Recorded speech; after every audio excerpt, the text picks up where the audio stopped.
The last confirmed sighting of the sisters didn't come from a gas station camera, a motel ledger, or a highway patrol report.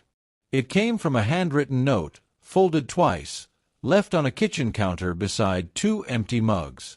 The note was brief. Too brief. It said they were leaving early.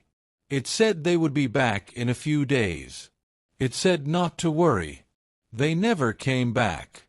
In the late 1990s, the sisters lived in a quiet foothill town pressed against the eastern edge of the Rocky Mountains. It was the kind of place where people still waved at passing cars and remembered license plates by heart. The older sister had just finished her first year of college. The younger one was weeks away from her final exams. They were close in a way that didn't need explaining, finishing each other's sentences, borrowing clothes without asking, sharing secrets they never told anyone else. Before we go into today's unsettling story, please make sure you support the channel, like this video, leave a comment, subscribe, and turn on the notification bell so you never miss another true crime story like this. The road trip was meant to be simple. They had planned to drive west through the mountains, stopping wherever the road felt right. No strict itinerary. No reservations. Just a camera, a borrowed sedan, and a need to breathe somewhere bigger than their town. Their parents assumed they'd check in. The sisters always did. But by the second day, there was nothing. No call. No postcard. No collect message from a roadside phone. By the third day, concern crept in. By the fourth, it became fear. When the missing persons report was filed, authorities treated it cautiously. Two teenagers, legally adults, traveling together. No signs of struggle at home. No threats. No known enemies. No reason, at least on paper, to assume foul play. Search efforts focused on highways first, then trailheads. Rangers checked visitor logs. Local deputies knocked on doors near campsites. Tow truck companies were contacted in case of a breakdown that went unreported. Nothing surfaced. Weeks passed. Then months. The case cooled before it ever truly warmed. For years, the sisters existed only in photographs taped to bulletin boards and flyers that faded in the sun. Their parents refused to move from the house, convinced that leaving would somehow make the disappearance permanent. Investigators eventually settled on the most common explanation: an accident hidden by terrain. The Rockies had swallowed people before. Cars missed turns. Trails ended in cliffs. Weather turned without warning. But there was a problem.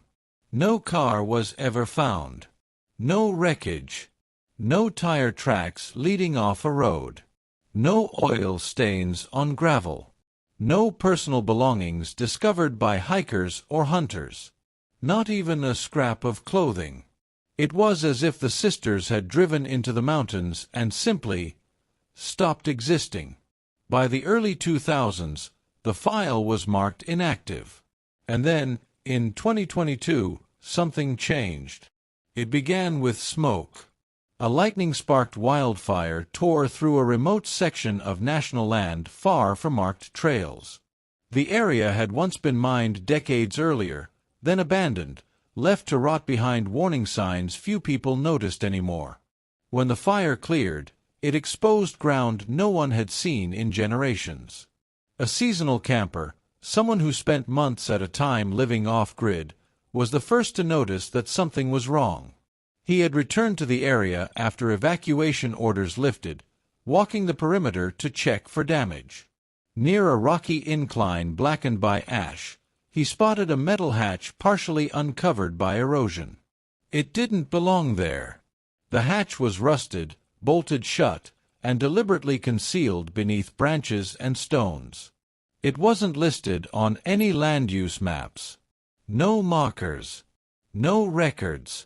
The camper reported it, assuming it was an old mining access point.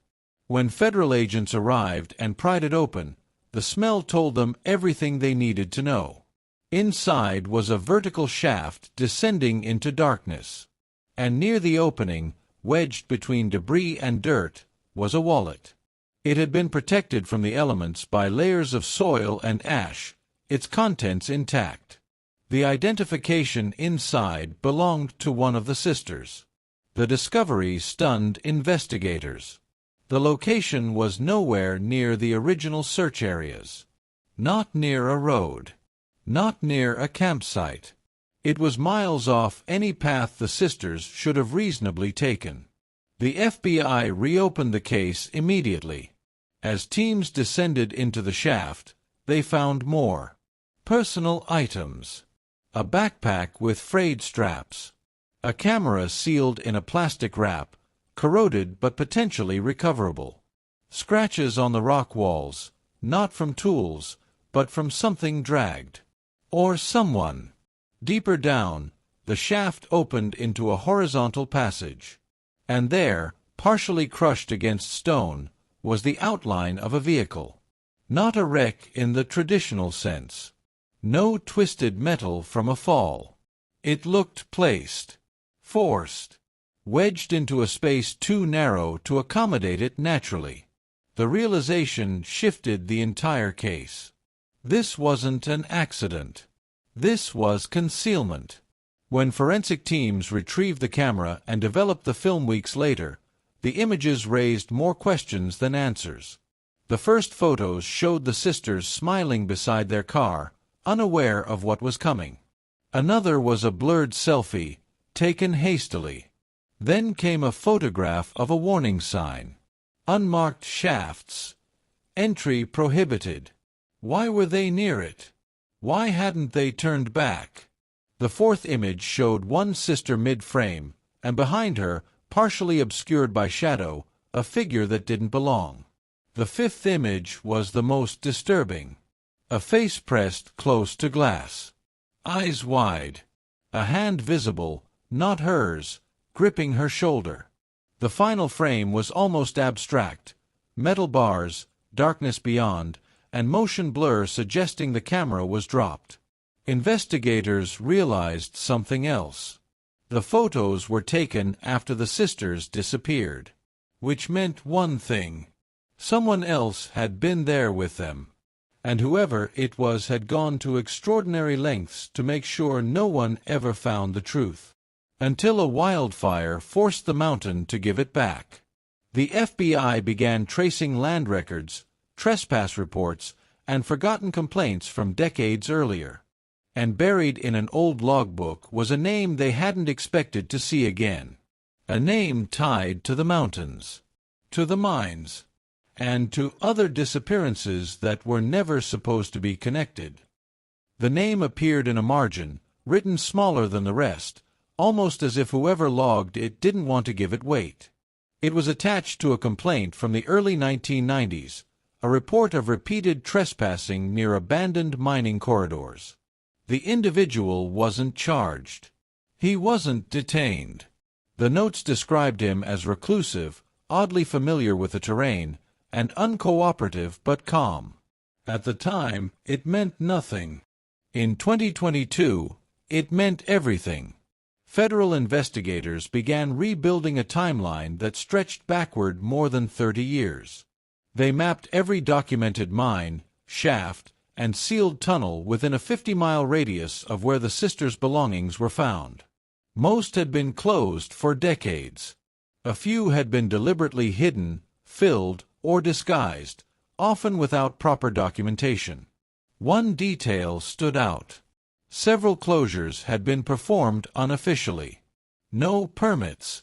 No oversight. Just earth, metal, and stone placed with intent. When agents interviewed longtime locals, a pattern emerged. Stories about a solitary figure who came and went with the seasons. Someone who bought supplies in cash. Someone who avoided names, but remembered everyone else's. A former service station attendant described him as polite, quiet, and unsettling in ways he couldn't explain. He never looked lost, the man said. Even out there. Investigators tracked property records tied to shell corporations and defunct outdoor clubs. One led them to a stretch of forest once leased for recreational hunting, now reclaimed by the state. The land appeared unremarkable. No buildings, no signage. But satellite scans told a different story. Subtle depressions, artificial tree lines, stone arrangements too deliberate to be natural. When agents followed those markers on foot, they found a second access point hidden beneath layers of brush and fallen timber. This one didn't look like a mine entrance. It looked like a shelter, or a bunker. Inside, the space was narrow but reinforced. A cot bolted to the ground, chains embedded into concrete, and on a makeshift shelf, protected from moisture, a notebook wrapped in oilcloth. The journal was handwritten, neat, controlled, and horrifying. Entries were dated sporadically over decades. They spoke of guests and songs, of silence as something earned, of fear as something useful. One entry stopped the room cold. "She stopped crying today. That's when I knew she would last." Another, "The younger one watches everything. That makes her dangerous."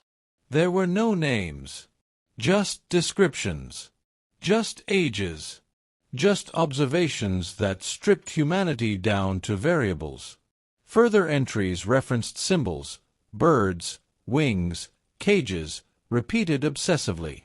Investigators believed they were code, designed to dehumanize and control, a way to erase identity. And then they found the box.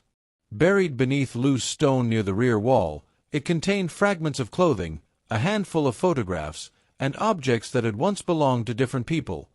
Hair ties, earrings, a cracked compact mirror. All female. All from different years. One photograph stood apart. A faded image from the late 1990s showed a young woman staring directly at the lens. Around her neck was a carved pendant shaped like a bird, identical to one seen in the sisters' recovered photos. The implication was clear. This wasn't a single crime. It was a system. Agents combed missing persons databases nationwide, cross-referencing age, time frame, and location. One case matched closely, a teenage girl who vanished after a solo trip years earlier. Her disappearance had been quietly marked resolved after an anonymous call claimed she was safe and had left voluntarily. The call had come from a payphone less than 30 miles from the bunker. The FBI reopened that file too. Following a lead from old shelter intake logs, agents located a wildlife rescue center that had briefly taken in a young woman decades earlier. She'd arrived disoriented, injured, and carrying nothing but a wooden bird pendant. She stayed 3 nights. Then she vanished again. Before leaving, she'd written a message in the margin of a guest book. "If anyone comes looking for me, tell them I got out. But I'm not free." Back at the original mineshaft, forensic teams continued deeper exploration. Hidden behind a false wall near where the sisters' belongings had been found, they uncovered a narrow cavity. Inside it was a microcassette, wrapped carefully in cloth. The label was simple. A date. When the tape was restored and played, the room fell silent. A young woman's voice filled the speakers. Weak, but steady. She spoke in fragments. About being moved. About hearing metal doors close. About the other one not responding anymore. She said she hoped her family knew she hadn't forgotten them. She said she remembered the road. She said she was trying to be brave. Investigators compared the voice to home recordings provided by the sisters' family. It was a match. The tape confirmed what no one had wanted to say aloud. One sister had survived longer than the other, and she had left evidence behind on purpose. As analysts reviewed the journal again, One phrase took on new meaning. The bird sang before she flew. At first, it had sounded metaphorical. Now, it sounded like a confession. Agents began to suspect that at least one victim had escaped, even if only briefly. That the system wasn't perfect. That mistakes had been made. And if one woman had gotten out, there could be others. In the final pages of the journal, investigators found lists. Not names. Identifiers. Symbols. Each crossed out at different times. Some not crossed out at all. The mountain hadn't swallowed the sisters. Someone had used it to hide them. And whoever that person was had built something far larger than a single crime, something that may never be fully uncovered. As the FBI prepared to release their findings, one question remained unanswered. Why, after decades of silence, had the mountain finally given up its secrets? And why now? The FBI never publicly released the full contents of the journal. What they shared was enough to unsettle even seasoned investigators. References to controlled movement, forced silence, and a fixation on observation. The author documented routines with chilling detachment, as if writing field notes instead of confessions. But it was what wasn't in the journal that haunted the case most. There were gaps. Entire years missing. And entries that suggested failure. One passage, written with unusual agitation, stood out. I searched the ravine again. She left no tracks. Smart bird. That single line shifted the investigation in a direction few had expected. It suggested not just escape, but planning, awareness, resistance. The FBI began reconstructing escape routes using the terrain, weather data from the period, and the location of the second bunker. A narrow corridor of forest led downhill toward a seasonal river. During certain months, the water level dropped low enough to allow a crossing without leaving obvious traces. On the far side of the river, an old service road once used by forestry crews connected to a network of rural highways. A way out. It also explained something investigators had never been able to reconcile. The anonymous phone call that closed one missing person case in the late 1990s. The caller hadn't sounded panicked. They sounded deliberate. Someone calling because they had to, not because they wanted to. The FBI attempted to trace the call again using updated audio analysis.